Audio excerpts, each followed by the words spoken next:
Like to be shot by a bow and arrow.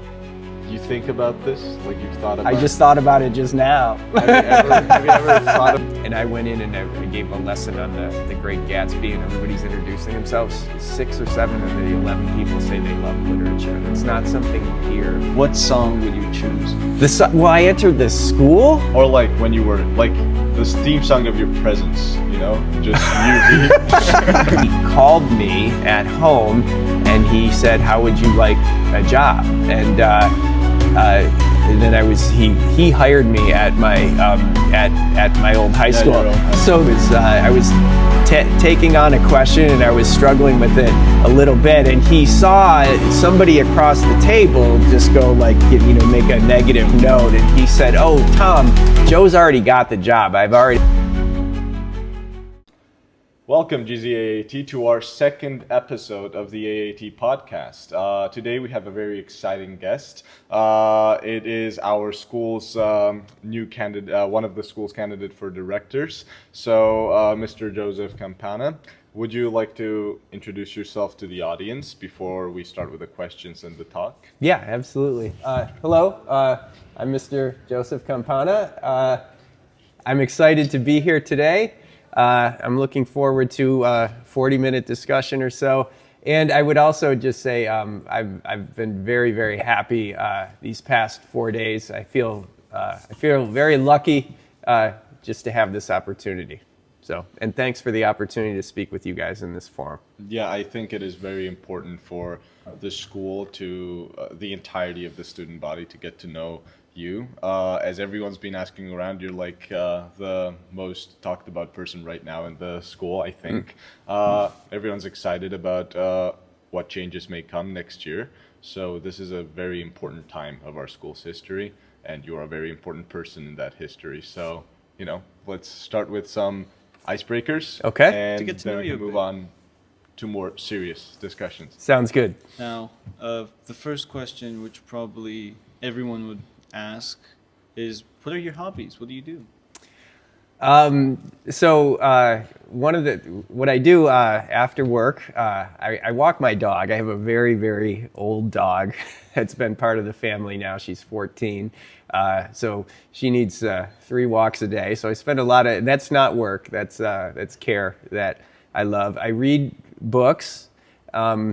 When I go on vacation, I like to go to plays once in a while. Past 2 years prior to this year, we went to London for a little tour of about 4 or 5 plays. That was a blast.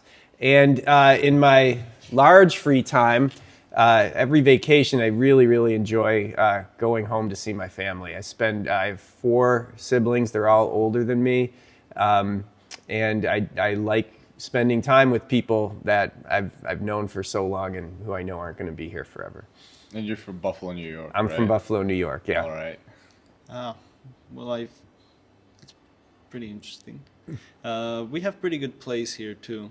We have many theaters, actually. I think we are, this may be the first public announcement of this. We're planning, so this isn't an announcement. Mm-hmm. We are planning to stage Hamilton at the school. So we may do that.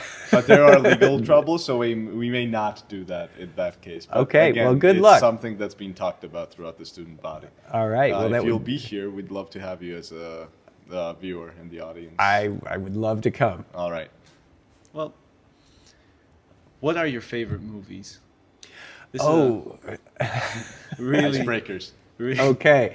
I like Raging Bull, a movie came out in 1980. I've seen that a number of times.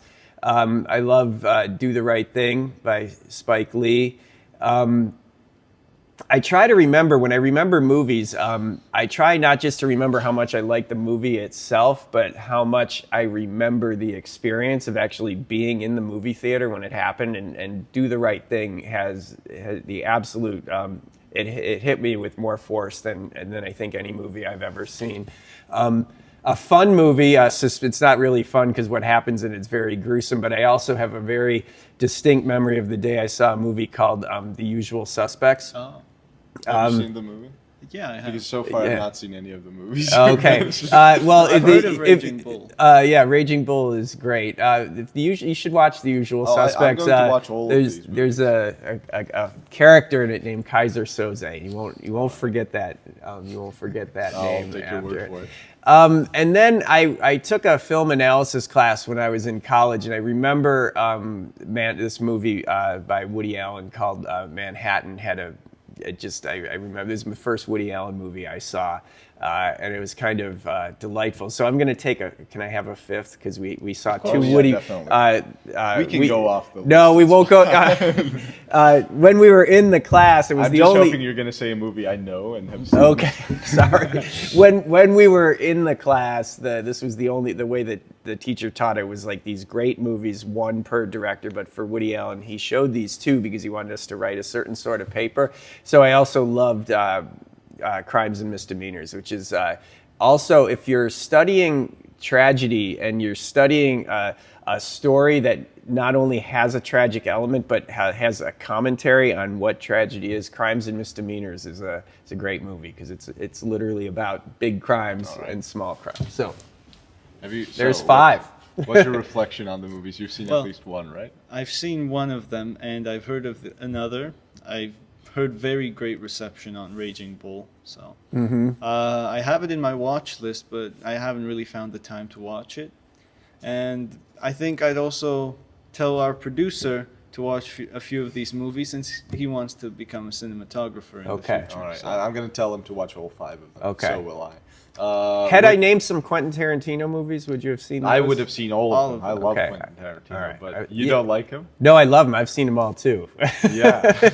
So I also. Like, so far, our tastes are very basic. It's gonna we're gonna grow the palate at some point, Okay. I'm sure. Well, you're gonna have fun growing the palate. Yep. Of course. All right, and I think Yeah. we have our last icebreaker, and then we Yeah. can move on. It's a very weird question, but I think Okay. it's going to be... It's more for laughs. If you had a theme song that would play for every time you entered the school, what song would you choose? Well, I entered this school. Or like when you were like this theme song of your presence, you know, just you being. I'm gonna have to. if you can't think of a song, maybe Can like, we do a stream of consciousness like thing where We if could it hits definitely me in do the that. middle of course. one question, or maybe if I need to evade a question, I can come So back. if you to just it. say a song name, we'll know that you're answering that one. Yeah, You'll we know can that- definitely you do know that. that you've You stumped could me. even give us a tone, maybe like what would you be a genre? What would it be like? And then Maybe you a can bit- say the exact song if it ever Maybe a comes bit to your dark, mind. maybe Okay, jolly. no, I mean I listen to a lot of indie rock music, and I listen to a lot of music that comes from the American Southeast. I listen to I like someone named Lucinda Williams a ton. Have you heard of Yes? Oh yeah, of course. I was Yes was incredibly popular when I was a kid. I love Yes. Yeah. I We had guess a. it's still popular, Do you know this? is it? Yeah, there's this. It Yeah, is pretty. I had a friend who I bought him a Yes T-shirt for his birthday back in.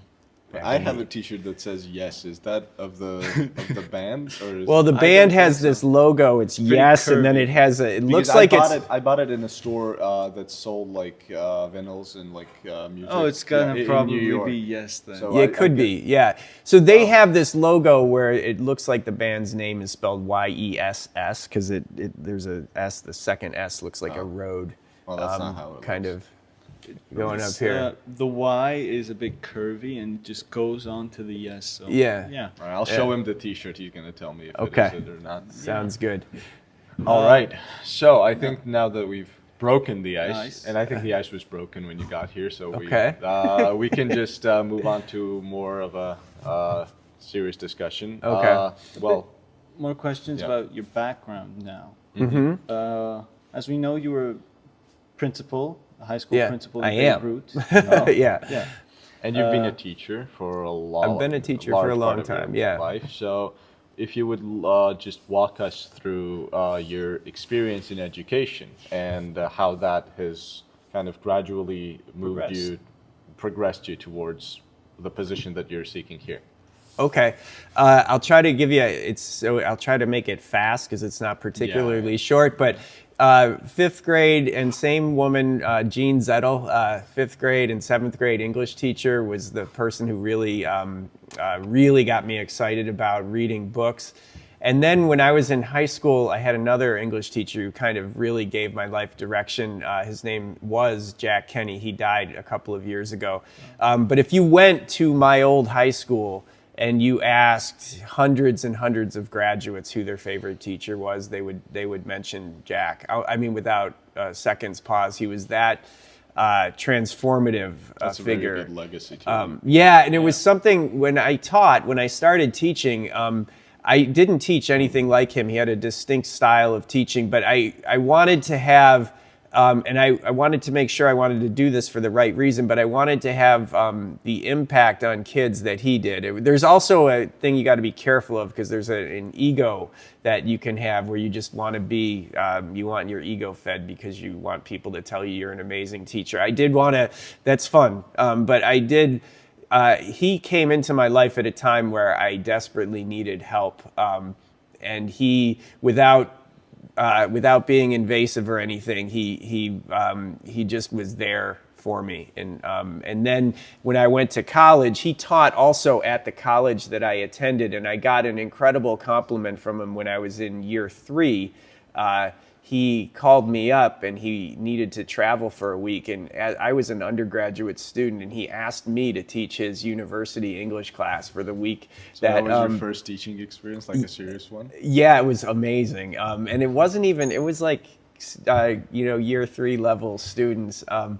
It was awesome. And then I was going to go to school to pursue a teaching degree, and he called me at home and he said, "How would you like a job?" And then he hired me at my at my old high school. Your own high So there is one funny thing about this. He said, we're doing the job interview, and I was taking on a question, and I was struggling with it a little bit, and he saw somebody across the table just go like, make a negative note, and he said, "Oh, Tom, Joe's already got the job. I've already hired him." And this caused like an outrage in the school. So I knew that I had to do a great job. And so I gave mitigate that effect. Oh God, I mean, it caused a little bit of this guy Like said, within the faculty of the school? the guy that Jack offended on that day, on the first day of school, it was a Catholic school. We went to mass and we had to introduce myself. This guy Tom stood up and he said, "This person knows nothing." Oh my God. And How then did you bounce back from that?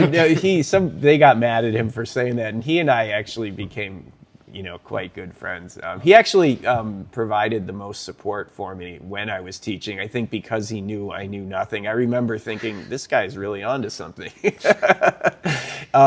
And so I stayed there for 4 years, and it was just, I had never left my hometown.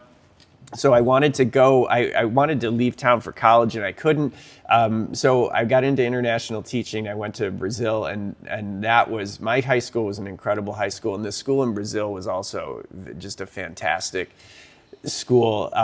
And I got homesick, and I came home, and then I went to graduate school for an English literature degree. And this is where I got into school leadership or administration a little bit, because after I finished my degree, they invited me to be the director of composition there. So I got to teach a bunch of English lit courses, and I got to train a lot of, they weren't teachers yet, they were graduate assistants, but they taught their own composition courses. So I got to make the curriculum and train the teachers and all that stuff.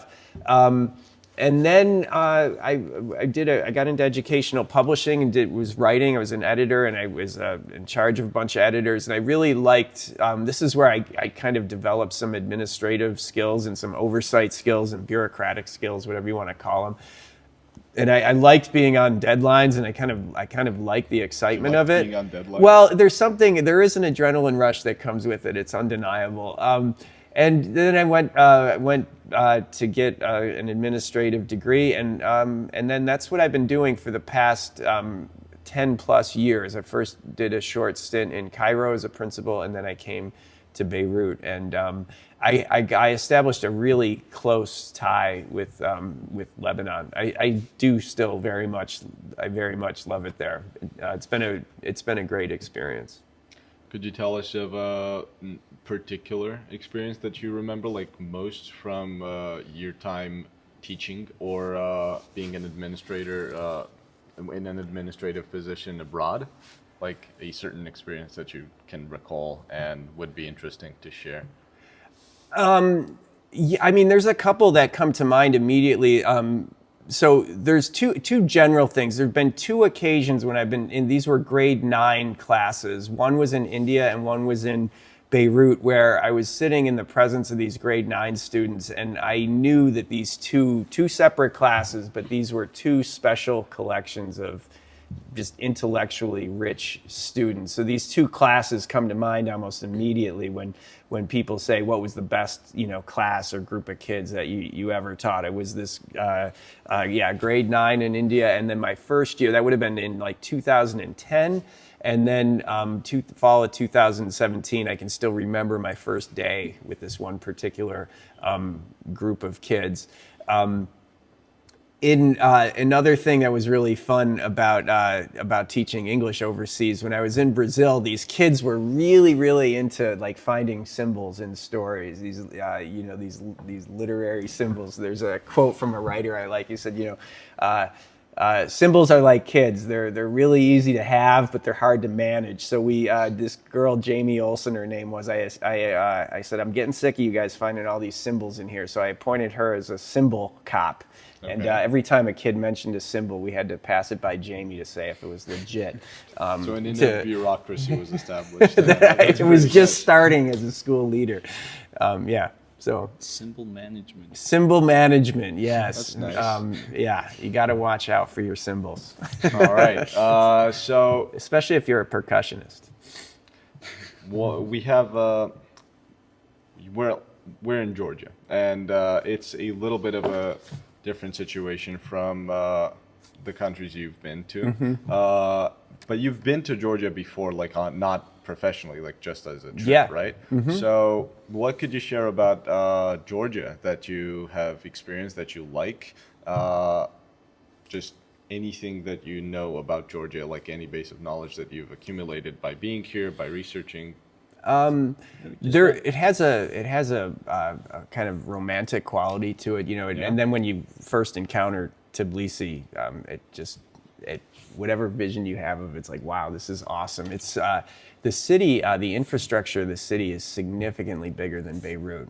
It seems, having lived in Beirut for so long recently, and Tbilisi just by comparison is vast. The streets are wider, the buildings are bigger, there's more of them. The mountains are a little further away from the city, but at the same time, it has this density to it. And part of me knew that it was going to be like that, and then it was, and that was awesome. The other thing is, my daughter and I, when we came, we had this thing, we wanted to go skiing, and it was kind of like your worst nightmare. Like in 10 days before, there's no snow, and I'm like, I think there's going to be snow, I think it's going to be okay. And then it was like, there's not going to be any snow, and somewhere in the back of my mind. What year was this? 2022, December. We got here on December 28th. We were skiing on rocks. That was the least wintry winter we had, I think. Yeah, and there was nothing. And I didn't even bring my skis. It was so in the back of my mind, I was like, I know we can still have a great trip. I heard the hiking there is really, really great. So mountains all around, right? Yeah, we did. We went on these, and my daughter is a vigorous outdoors woman, and so she kind of led us on these long hikes. She does every year on January 1st. She takes a wicked cold bath in a stream. So she had to do this. We had to watch her, jump in the water and everything. So I knew that there was a part of me that knew that we were still going to have an epic trip. And so even independent of this invitation, that trip is cause for a lot of good memories. We talk about it a lot. Yeah, this past few years, there hasn't been much snow. Mm-hmm. However, last year it was pretty snowy, if I recall correctly. I couldn't go skiing last year. Yeah, there are these moments in our country where it's either really hot or really cold. Yeah. It's like there's no in between. No. Okay. But I feel like it's in between right now. We're in November and it's pretty warm. Yeah. Well, Well, it's supposed to be pretty cold though. So. okay, now if I don't want to talk about weather, so let's keep moving. So when in Georgia, what did you think of the people? You had to you had to interact with a lot of Georgians probably. We never leave anyone alone when we see a foreigner, especially we get interested. So did you have to interact with Georgians on your time here? Oh yeah, of course. But so when we were on the hikes, we hiked all day. So it was just the three of us where my girlfriend came to, and we spent these large amounts of time in this open space alone. And we got treated really well at all the restaurants, at all the places that we stayed. It was great. I mean, noticeably well. The hospitality was wonderful. The service at the restaurant was wonderful. When people, people wanted to, choose the wine at dinner. My daughter is of age too, by the way. But we just, and the first night we went out for food, the person who served us, found out it was our first time here. She insisted on doing all of the ordering for us, and it was amazing. Yeah, and then every restaurant we went to, we felt like we were the only people there. By the way we were treated. It's nice to hear you say that. Yeah. There's a quote in our country. I'm going to say it in Georgian and then translated. It's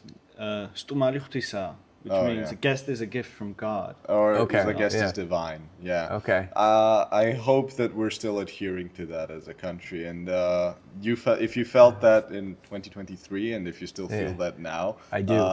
Then we're very happy for that. Yeah. So moving from generally Georgia to our school, what have been the small quirks that you've observed, seeing the classes, the children, what have you observed about us that you like, or Maybe that you dislike? Different. I don't know. So one of the things I'll say that I've observed is this exact question. Usually people will ask directly, what have you liked? But I've been asked 3 or 4 times, what are the small things? And somebody recently, yesterday, was like, no, give me a detail. And so you must be ready for the question. No, now, right? well, see, I didn't mean to walk into a trap. No, that's one of the small things I've noticed. I just answered the question. But anyway, the main thing I've noticed is that you have, and this is not true of every school, but you truly have an education that can and will elevate you. I've taught in a few schools. I've been part of schools where the mission isn't being fulfilled and it's not working. The relationships aren't existing the way they need to between the teachers and the students, or they require too much oversight or too much vigilance. And you have, the first thing that struck me when I was at dinner with Mr. Cruz on Sunday, and he's telling me about the books you study, and I think, oh my goodness, this is very, very real. There's a lot of schools where they read somewhere between 1 and 4 books of the Odyssey late in school, and you guys are reading it at a young age. Then the second thing, I see the kids in the hallway, and everybody's happy. And there's just something about the look in your eye and the way that you're carrying. Because it's not the test week right now. Yeah. Most of us don't have tests. Yeah, of course. We see a whole different picture when we have our midterms. And then the quality of the teaching is stunning. I went to an English class on the first day. The class had already been through the Inferno, and they're reading segments of the Decameron, which is just pretty cool. That's senior year. Yeah, but these are, so there's these, everything, education is ultimately, there's a lot that attends to it on the periphery, but it is about the student, the teacher, and the thing that you've come into the room to examine together. And when you have, this is like a golden sort of triangle where you have excellent teaching, excellent scholarship from the students, and truly, truly deep, sophisticated, and intellectually provocative work, you really are in a situation where you have a treasure. And this is how it will elevate you. It will prepare you for college, which is a practical thing that you need to be prepared for, but it will prepare you to live a good life, to be good to other people, to be rational, and to live with feeling. What you're getting is really, it too is divine in its way. It's a gift. That's kind of naturally leading into one of my questions, and then I promise I'll let you speak. I have a question. You've been asked this before, but I just want to ask it on the podcast as well. Of course, you know our school's motto, which is education and kindness. Like it's right there. It's in Georgian there, but yeah. Yeah. Education and kindness. And you said that our education is like good enough that we'd be good to other people. I think you said that right now. How do you think, do you think there's a distinction in our motto between education and kindness? And I mean, education's a given by our institution, but how do you think a school is supposed to instill kindness into its student body? Okay, yeah. So I'm going to repeat one thing that I said when you gave me that question was, you used the word distinction then and you used it again. I wouldn't encounter those words. They are distinct from each other for sure, or they can be distinct from each other, but I wouldn't read the motto. Distinction is not the right, why are we saying both of them? Like, why are we paying attention to one and the other when one could encompass the other in a way, right? But right. Why are we saying them both?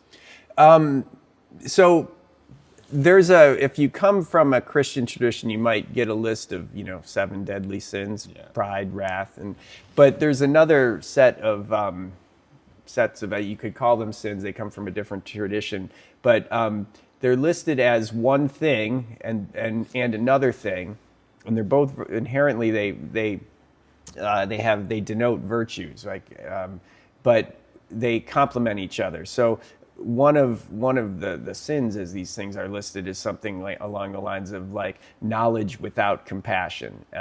And what that does is you experience a sense of alienation if you have knowledge without compassion. The knowledge cannot fully come into itself and do good in the world if it doesn't have this other thing. Wealth without work is another thing that will produce a sense of alienation, a sense of sadness or despair. And I think education without kindness can take you in a very deadly direction, actually. If you have education and knowledge can produce power, they can produce leverage, and that can be used to exploit. It can be used to kind of greedily accrue wealth without sharing. So if this thing that you have that's going to advance you in the world doesn't come with this other thing that tempers it, it can be used to make the world a worse place. So that's how I see those two things working together. They need each other. Yep. And then how do we ensure that we give both of it to our students, not just education?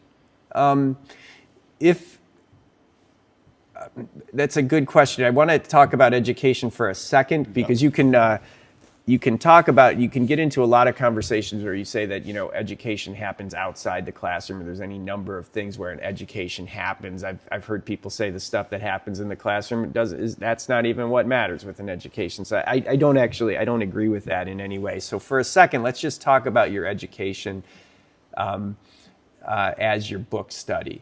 So this is a thing that you have if you're an instructor, if you're a teacher, a professor, you have a lot of control over what you can guarantee in terms of that definition of an education. You have 50 minutes, you have a book or a text that you're going to look at. You can't guarantee that the person is going to receive it, but you can fulfill the promise of providing it.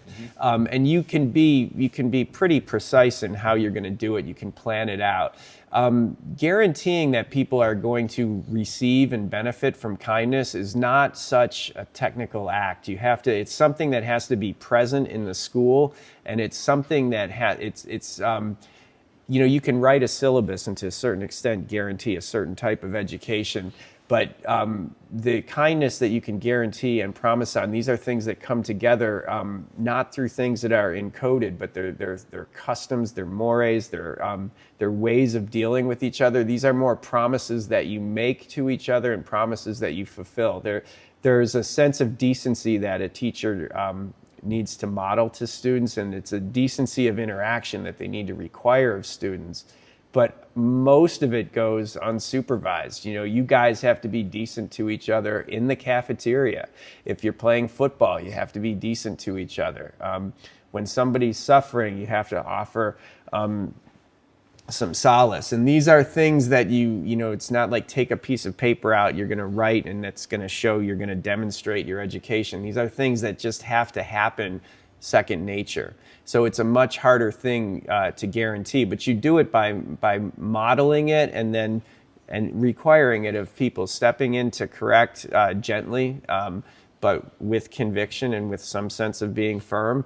And you have to sometimes, it comes with some training. But yeah, it's a much harder thing to do because it has to happen in a less scripted, less formulaic, less prescriptive way.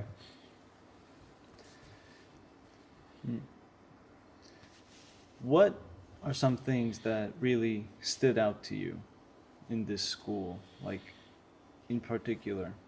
Not looking from we kind of spoke about that. Yeah, but not from an educational standpoint, but like about the people.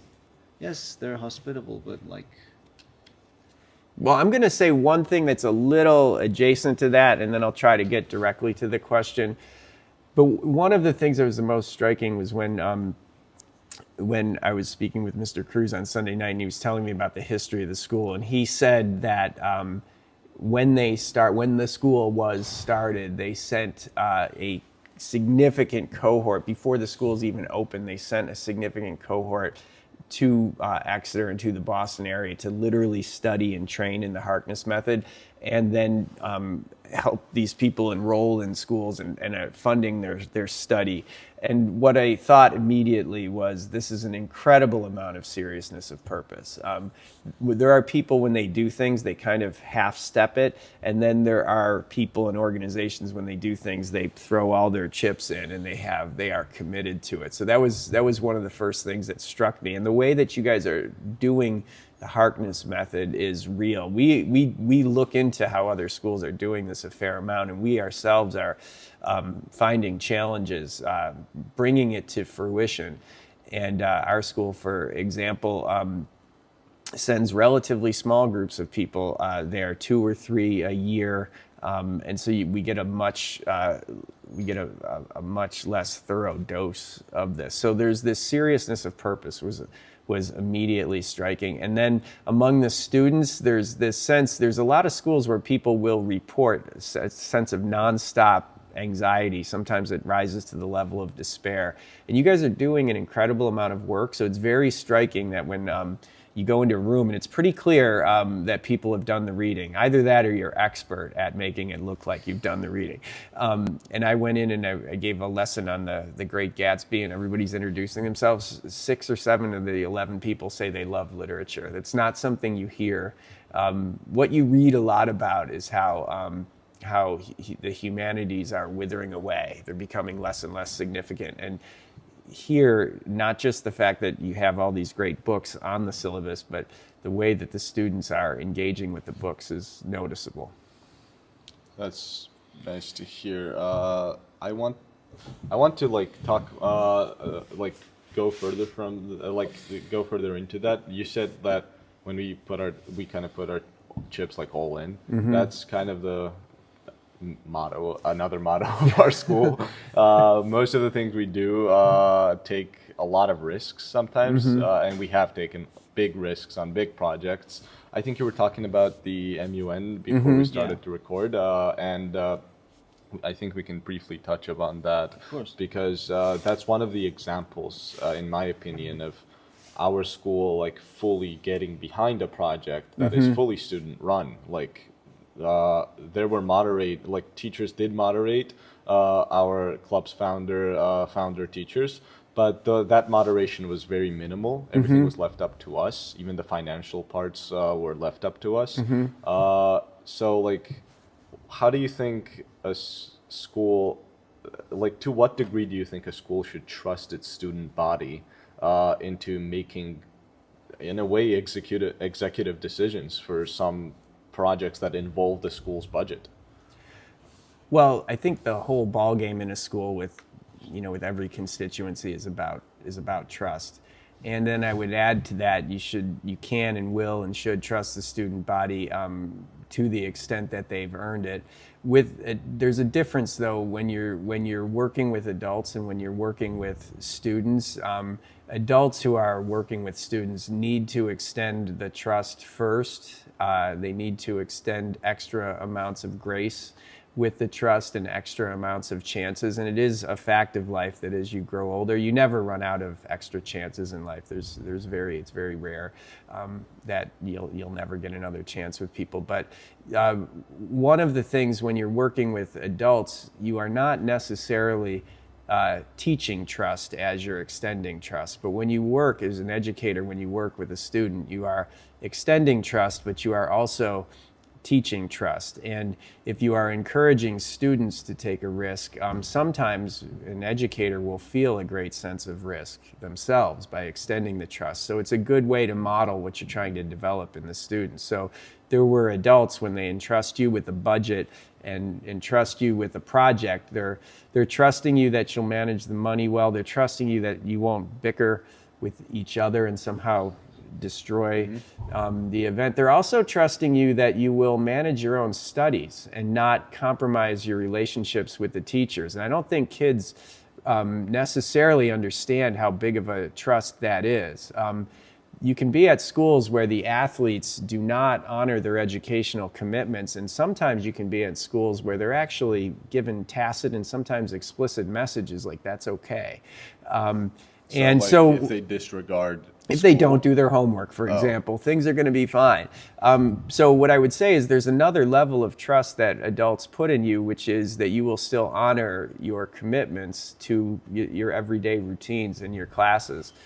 So I do think it's really important to teach that trust, and the only way to teach it is to extend it. And the only way to teach risk, or one of the best ways to teach risk, is to model it. So the people who did that, they themselves took a risk. And you, as you know, took a risk. I think the most important part of this trust is to establish a community, some unity in the school as an entity.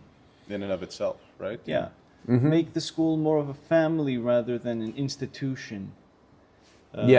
Like absolutely. Our schools very focused on that task. That's why everyone separates in different classes.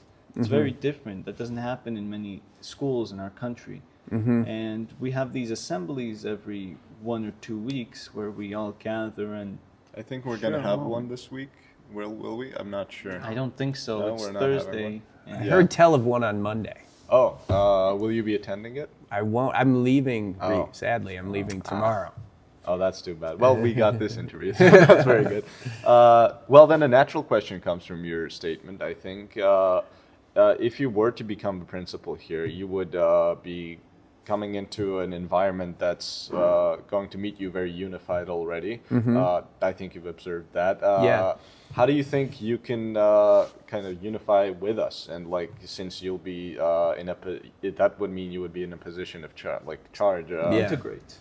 How would you integrate into it, and how would you shape it around your principal, your like headmastery? I don't know how to say that. I think the way that you integrate always, but most especially when you're new, is to listen a lot, call people together and listen, and actually as you're listening, take notes. It's very reassuring when you see someone taking notes and jotting down, and then when you follow through on what's been said, that's a great way to earn trust. Listen and then get a sense of what's important to people, and then help bring that into the community. That sort of thing takes time, but I would say that listening is a huge part of it.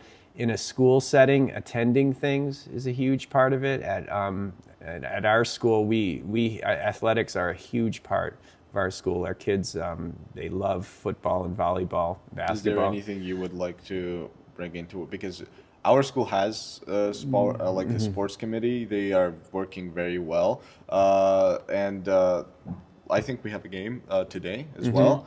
No, tomorrow. Tomorrow, we have a game soon, and we have another game coming up. So like between schools. But still, this idea of a student athlete who also has a responsibility to the school isn't really integrated fully. Yeah. You think you would move us in a direction that we if that's that what for students. if that's what the students wanted, for sure. The growth, especially when you're talking about student activities, you said that the MUN was student led. Growth of that nature needs to be organic and needs to be student led. So I would never come in and be like, hey, we need a better basketball team here. Come on, let's do this. You're saying that, but a lot of schools in Georgia have done things like that. We need a program, and then they gather kids for the program, and then they do it. So yeah, the thing I would, in terms of student initiatives, I'd want to be trusted as someone who got behind student initiatives, was present, gave the support that you needed, the encouragement that you needed. And like I said, I go to a lot of our school's sporting events, a lot on Saturday mornings and Saturday nights. So the original question was about integrating. And so listening, being present, attending to things, hearing adults when they come to you with concerns. The largest task, the thing you have to sustain all the way through, but you have to make plain when you first arrive, is that you are very eager to find out what's important to people on a personal level, what's important to them in their personal lives, and what's important communally as goals. And those are the things, assuming these goals are good for the entire community, these are the things that you have to try to push. all right. Now, one of the questions GZAAT asked was, I think, a sub-question of a much more important question, which is, what would you change about our school from what you've seen so far? If you were given the opportunity.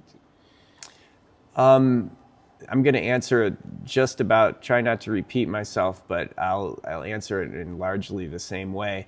I would want to spend a long time figuring out what people themselves, communally, not in a factional way where the factions are arguing over what needs to be changed, but we try to come to a sense on my own, and to the extent that it's possible, a large enough consensus about what needed to be changed, and then at a certain point, if I'm the director, be the one who says, okay, this is what we're going to do. But change is change kind of strikes everybody at some sort of primal level. It's whether it's a real threat or not, we almost always encounter change as a threat. So you have to be very respectful of that, and you have to talk and you have to listen, and then you have to work together. It has to come in both senses. Some of it has to come from the ground up. Sometimes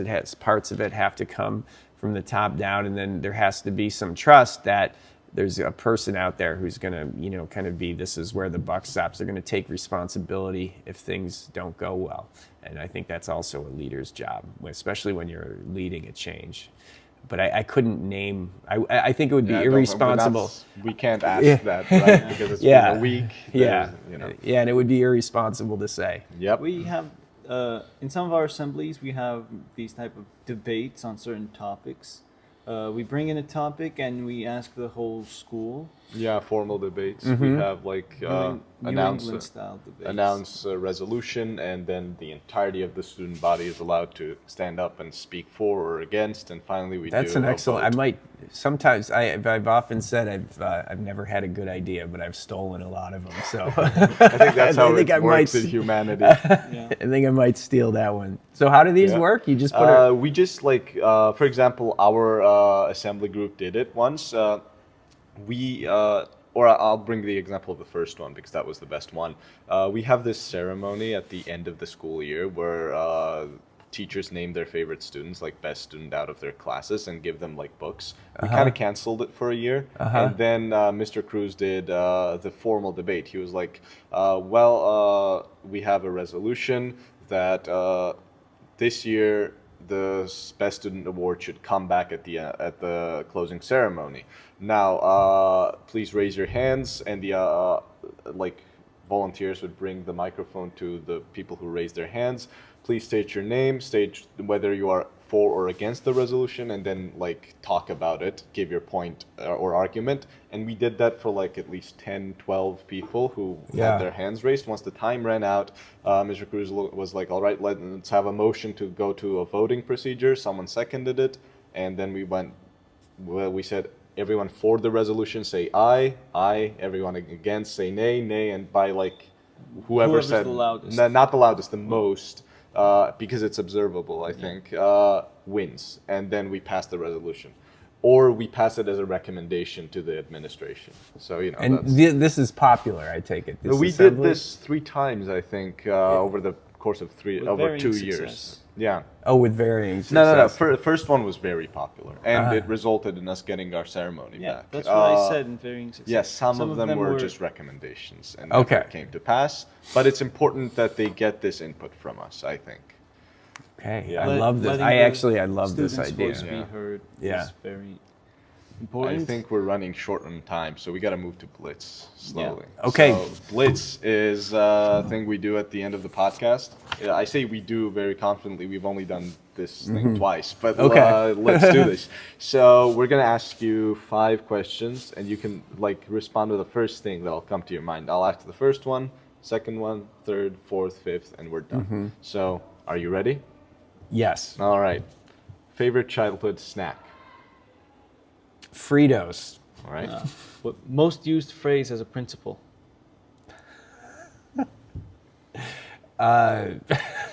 Hello. Actually, cheating. that's cheating. No, this is so it's a blitz, and I have to answer faster. But I learned a teacher I just had said, "Hello, nice to see you," and I found that I loved hearing this, so I started saying this a lot. Nice to see you today. All right. It went so far with our class that I was in. It was an online class, and the guy said, "Hello, nice to see you," one by one.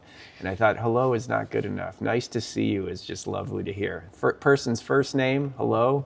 First name, nice to see you today. In terms of blitz, we're doing terrible, but that was a good answer. I have no foot speed, so. Most used app at the moment? Most used app? Yes, on your phone. My Buffalo News app, because I'm I'm a big hockey fan, so I go check my team lost 6-2 last night, You too. don't have much hockey in Georgia. Most useless thing you own? I have a running joke with my fiance that I love buying kitchen equipment, especially if I know that we're never going to use it. I love it. So I've insisted that we get these hamburger patty makers. I also have some Egg McMuffin makers. So circular kitchen. makers. Yeah, circular. Never used them, but I was really keen to get them. Yeah, the hamburger things, I was actually we haven't made hamburgers in a while, but I just decided I needed to know where they were, and I couldn't find them. And she found them a couple weeks ago, and then she hid them again. And finally, an irrational fear that you have. An irrational fear, as opposed to a rational one? Well, I think there are rational, like being scared. I was just in a philosophy course. There are rational fears.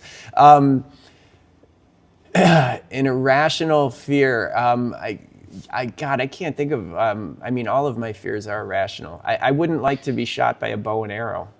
You think about this? Like you've thought about I just thought about it just now. Have you ever thought about it before? Yes, when you watch, they just made Gladiator 2 and the arrows are coming. When you watch a medieval movie, you think, I think I would not want to get hit by an arrow. I don't think anyone would be willing there's to this get bow hit and by arrow coming right over. But the irrational part of it is you could say that, you didn't want to, you could have a somewhat, there's in the United States, we all know that there's these problems with handguns and whatnot and street violence. So without going into that, but I don't think you do not hear in the U.S. About, a lot of bow and arrow incidents out on the street. But every time I see a movie and I see those arrows with the flame. Chances of being shot by a bow and arrow is slim, but it's never never none. zero. Yeah. Huh? It's never zero. It's closer to 0. Like you have to get deep into the infinite regression. All right. That was a good answer. There's always a bow and arrow somewhere. There's always a bow and arrow flying through the air. Yeah, we have one in the library, I think. So. But it's not actually flying through the air at the moment. But the chances have grown since it is present in the school. How does that maybe. make you Do you feel? think that's why they brought me here? See, now I'm worried. Yeah, and then now that you've told us, and you've basically told the whole school. Bring in the bow and arrow. See, I thought I walked into a trap. All right. Yeah. I think this was a very good podcast episode. We Okay, have to I finish enjoyed it up it. because we are way past time, I think. But thank you so much. Okay, for thank coming you. It and was fun. speaking Good luck us. with MUN, by the way. Oh, yeah. Okay. So, this was Mr. Joseph Campana. I think this was our second episode, so I think we're done, guys. All right, thank you. It was fun. Thank